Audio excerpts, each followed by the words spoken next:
It was an amazing evening last night at the Pregels. And we had such a great, Monday nights are my talent night. And some of you people don't come. I don't know why. You sit at home in West Hollywood. You should come out here. It's only on Camden Drive. And last night I had an incredible show. About 15 acts. They were all so good. David, how are you? David. I'm excited to be here with you. You're wonderful. You were so good last night. Absolutely great. David from Israel. Grew up in Israel. Father is the founder of the Navy SEALs, one of the founders, yes. And also the, how about the Olympics? He was on Israel's first Olympic team. The first one? Yeah. How wonderful. And your mother is a dancer? A dancer, a model, an art teacher. They're both, I feel very blessed. Growing up in Israel at the time, hard for you? No, because... Weren't you scared as a kid? The media has a way of projecting Israel as this very scary place, and it's very much like Los Angeles, very modern, very cosmopolitan. Yes, there is trouble a brew, but that's on the outskirts, it's on the borders, you don't feel it inside. Mm-hmm. And especially after, 9/11, then we know how close to home it can come. Security is the best in Israel. Everybody, absolutely. The best. They know how to protect their people. Well, we set the standard for all airlines as well, airline security across the globe. Yeah, the best. Debbie, tell me something. You are doing something that is fantastic. It's not Star Search or it's nothing like. You are doing a Hollywood star reality TV talent competition, and this competition is for original songs. Tell me about it. Well, back in the day, I have a lot of friends that are musicians from all over. I'm very fortunate to play with them, and including myself. We went to one of the American Idol competitions back when they started. And they thought some of my friends were extremely talented, but they were a day over 28 and they weren't accepted. Yeah, that's right. That's right. And that was enough to get me thinking on a lot of different fronts. I've been exposed to music all my life, and I said, why don't we take models that work, like American Idol, like Star Search. Right. In Europe, they have something called Eurovision Song Contest, which has been successfully running for 52 years. Original songs. ABBA came from Eurovision. Celine Dion came from Eurovision. So why not... Where is Eurovision in Europe? Eurovision is hosted in the winning country every year. Last year, it was held in Russia. Norway won. This year, it's going to be in Norway. It is? Yes. Okay. It's Neurovision. It's called Eurovision, like Europe and Vision. Eurovision. Yeah, I see. Okay, go ahead. So looking at Warren Buffett's model of take things that work and improve upon them, I took these working models and I decided, why not open up the gates to all the original artists, aspiring artists across the globe, and give them a free platform to showcase their art and an opportunity to be seen by the real record labels. And not real, not phony crap. Right. Yeah. They're constantly calling me a rebel because I don't like. They call you a rebel? Yeah. Why is that? I don't. You're not. You're wonderful. The people loved you last night. Well, you're so personable on that with that guitar, but you didn't play the guitar. You just sing too. Well, a little bit of both, but in Hollywood, there's a certain standard that people have gotten used to doing things where there's a lot of under-the-table deals and over-the-table deals, and things are not as transparent as we'd like them to be. Even on the competitions, I like things transparent, and behind everything that I do, and this comes from my grandmother, you always have to do something, not to tell, but to do for other people. Now, people, when they register, they have to register for this? They pay a fee? No fee. See, that is free. That's it. See, now, folks, that is on the level. When you start paying, am I right, Divvy? Absolutely. When you start paying somebody, that's a ripoff. We have a lot of ripoffs in this country, believe me. That's the original way of doing it. When you have something that's qualitative, and it's like that cliche, if you build it, they will come. We've built something, and it's not about me. It's much greater than the sum of all its parts. It's about the individuals. And besides bringing all these artists, even from third world countries, you can take a diamond in the rough from a third world country, bring them here, give them the tools. They take those tools back and share those tools with their family, friends, and communities, and they can build on that. See. So it's about giving back. It's about working with music therapy programs as well. We have philanthropy connected to this. And you're working in schools, too. Tell me about the schools. Well, I put myself through college working in schools. You did? I was in Pennsylvania. I got my... Where in Pennsylvania? Well, I lived in Philly, and I lived in a small town called Kutztown, Pennsylvania. Yeah, of course, I know. You know Kutztown? Yeah, that's wow. Howard Johnson's carry one flavor. That's how small it is.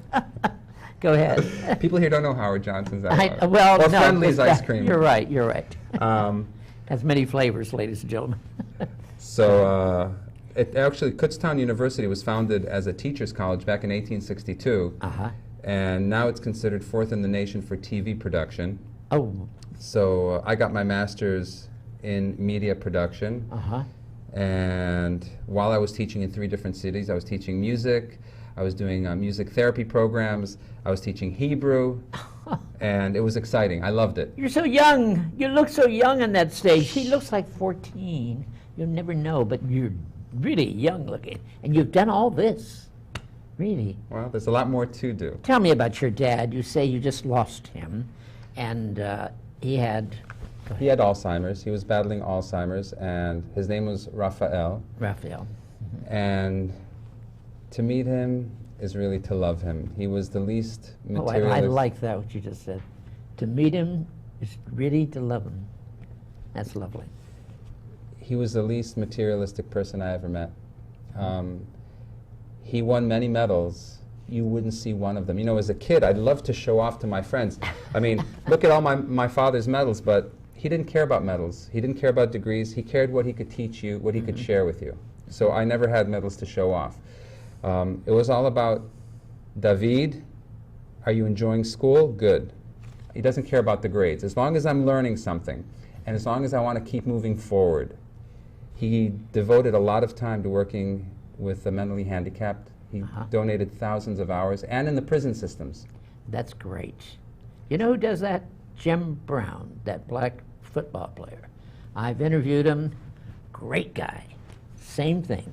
Prisons, helps kids in mental hospitals and all that. He's really, that's great. When you give yourself to something like that, what have you learned from your dad, David? What have you learned? I've learned acceptance. I've learned to embrace challenges. I've learned to surrender to what occurs around you and not stand up against walls. And through him and my mom, I think, and I say this often, the greatest gift we have is truly our ability to give, you know, to those that we meet and those that we know along the way. Because at the end of the day, it just comes back to you in such big ways. Yes. You don't think about it, but it always comes back. Brothers, sisters? I have one brother. He's like my best friend, younger. He's also a musician. And believe it or not, he's a genetic neuroscientist. Really? He's got a head on him. Oh, that's and great. He's got 3 beautiful kids. And you live in L.A.? Yes. Does he live in L.A. also? No, he lives in Israel with his family. He comes to New York every summer. They're directing a summer camp with over 900 kids. That's great. So we've always been involved. I evolved in that world of working with kids. My brother was once my camper. Now he's doing the same thing. Your father taught you guys what to do. Yeah. That's wonderful. Would you sing a song for me?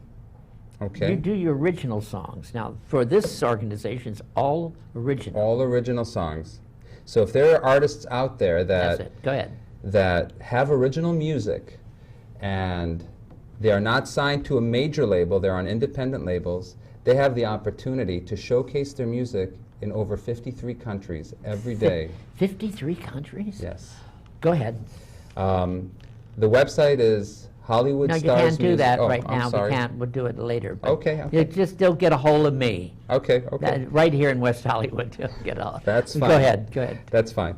No age limit, no language limit, no discrimination.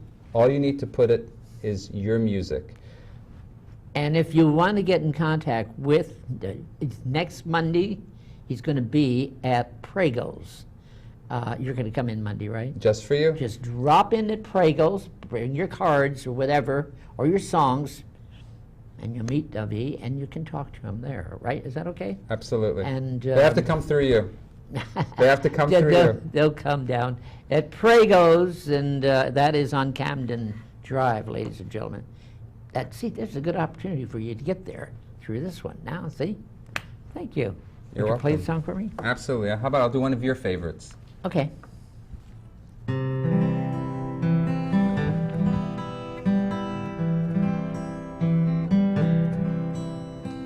Wise men say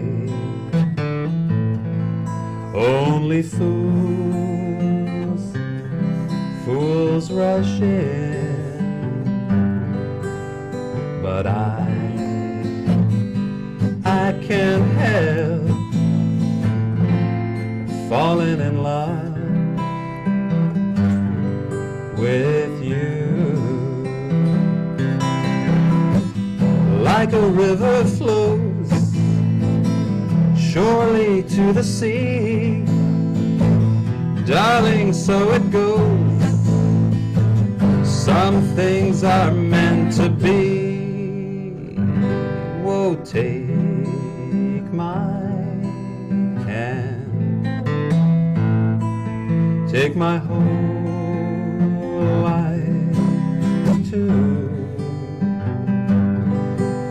For I can't help falling in love with you. It is one of my favorite songs, and it's great, the way you do it. It's so personable, the way you attack those notes. And thank you. those songs. How many songs have you written?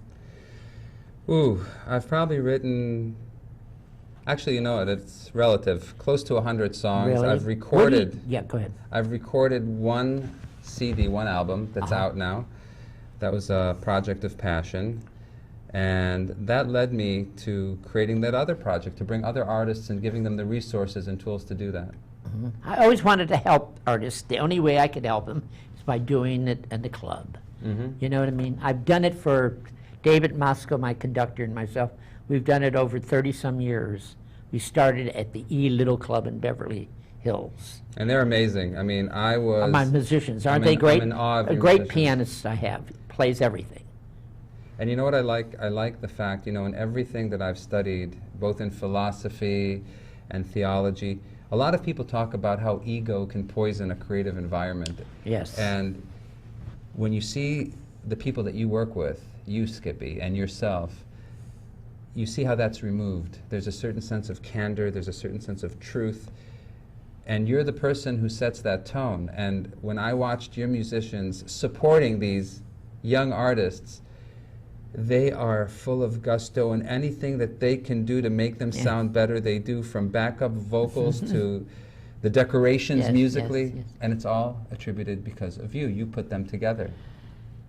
You know, I have a young man, he's from UCLA. He goes to UCLA. He's a very, very fine, plays guitar, sings. You saw him last night. You liked him very much. Very much. Because very talented. he just has it, you know, is that certain.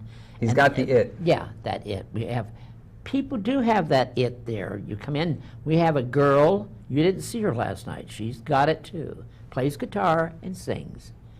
Wow, wait till you see her. I'm going to call her. She's been away. I think she's in a play right now. Most of my young people are in plays. They're young actors.